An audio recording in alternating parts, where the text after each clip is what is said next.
Power 167ஐ கையில் எடுத்த ஆளுநர். குதிரை பேரம் பற்றி விஜயிடம் கேள்வி கேட்க முடிவு. விஜய் ஆட்சிக்கு முடிவுரை. முதல்வர் விஜயிடம் ஆளுநர் அர்லேகர் விரைவில் குதிரை பேரம் தொடர்பாக விளக்கம் கேட்க உள்ளதாக தகவல் வெளியாகியுள்ளது.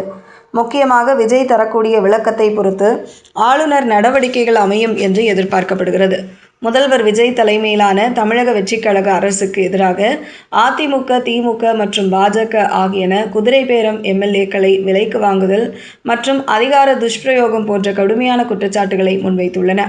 முன்னதாக அதிமுக பொதுச் செயலாளர் எடப்பாடி கே. பழனிசாமியின் வழிகாட்டுதலின்படி அக்கட்சியின் கொறடா அக்ரி எஸ். கிருஷ்ணமூர்த்தி மற்றும் மாநிலங்களவை உறுப்பினர் IS. இன்பதுரை ஆகியோர் ஆளுநரை நேரில் சந்தித்து மனு அளித்தனர். அதில் மக்களால் தேர்ந்தெடுக்கப்பட்ட அதிமுக எம்எல்ஏக்களை பல்வேறு ஆசை வார்த்தைகள், நிதி பரிமாற்றங்கள் மற்றும் மிரட்டல்கள் மூலம் தாவேக் அரசு தங்கள் கட்சிக்குள் இழுத்துள்ளது. இந்த ஜனநாயக படுகொலை குறித்து ஆளுநர் மௌனம் காக்கக்கூடாது. உடனடியாக சட்டப்பிரிவு 167 கீழ் அரசிடம் விளக்கம் கேட்க வேண்டும் என்று கோரிக்கை வைத்தது. இதேபோல திமுக தரப்பிலிருந்து RS. பாரதி தலைமையிலான குழுவும் பாஜக மாநில தலைவர் நயினார் நாகேந்திரனும் தனித்தனியாக ஆளுநரை சந்தித்து தங்களின் புகார்களை பதிவு செய்தனர். இந்த விவகாரத்தில் தற்போது தமிழக ஆளுநர் ராஜேந்திர விஸ்வநாத் அர்லேகர் அதிரடி நடவடிக்கை ஒன்றை எடுக்க தயாராகி வருவதாக தலைமைச் செயலக வட்டாரங்கள் தெரிவிக்கின்றன. அதிமுகவின் 6 சட்டமன்ற உறுப்பினர்கள் அடுத்தடுத்து தங்களின் பதவிகளை ராஜினாமா செய்துவிட்டு தாவேக்கவில் இணைந்ததும், முன்னாள் அமைச்சர்கள் பலரும் அணிவகுத்து கட்சி தாவியதும் தமிழக அரசியலில் நிலநடுக்கத்தை ஏற்படுத்தியது. இதை குதிரை பேரம் என்று அதிமுக, திமுக கடுமையாக விமர்சனங்களை வைக்கிறது. அதிமுகவில் இருந்து வரிசையாக மூத்த தலைவர்கள் பலர் தாவேக்கவில் தாவுவது அதிகரித்து வருகிறது.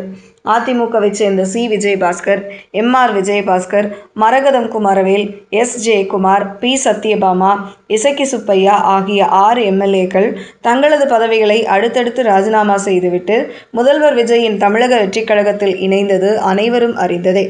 இது தொடர்பாக ஆளுநரிடம் அதிமுக, திமுக தரப்புகள் புகார் அளித்து வருகின்றன. இந்த சூழலில் டெல்லிக்கு அவசரமாக பயணம் மேற்கொண்டுவிட்டு சென்னை திரும்பியுள்ள ஆளுநர் அர்லேகர் விஜய் அரசிடம் இந்த விவகாரம் குறித்து விளக்கம் கேட்க முடிவு செய்துள்ளார். இதற்காக இந்திய அரசியலமைப்பு சட்டத்தின் மிக முக்கிய அதிகாரமான சட்டப்பிரிவு 167ஐ ஆளுநர் பயன்படுத்த உள்ளதாக நம்பத்தகுந்த ஆதாரங்கள் கூறுகின்றன. கடந்த சில தினங்களுக்கு முன்பு ஆளுநர் ராஜேந்திர விஸ்வநாத் அர்லேகர் டெல்லிக்கு சென்று மத்திய உள்துறை அமைச்சகத்தின் முக்கிய அதிகாரிகளையும் சட்ட வல்லுநர்களையும் சந்தித்து பேசினார். எதிர்க்கட்சிகள் அளித்த தொடர் புகார்களின் மீதான சட்டப்பூர்வ சாத்தியக்கூறுகள் குறித்தே இந்த சந்திப்பில் விவாதிக்கப்பட்டதாக தெரிகிறது.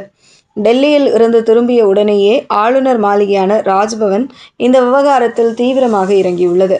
அரசியலமைப்பு சட்டப்பிரிவு 167 படி மாநிலத்தில் நடைபெறும் ஆட்சி நிர்வாகம், சட்ட மசோதாக்கள் மற்றும் அமைச்சரவை முடிவுகள் குறித்த எந்த ஒரு தகவலையும் முதல்வரிடம் கேட்டு பெறும் முழு அதிகாரம் ஆளுநருக்கு உண்டு.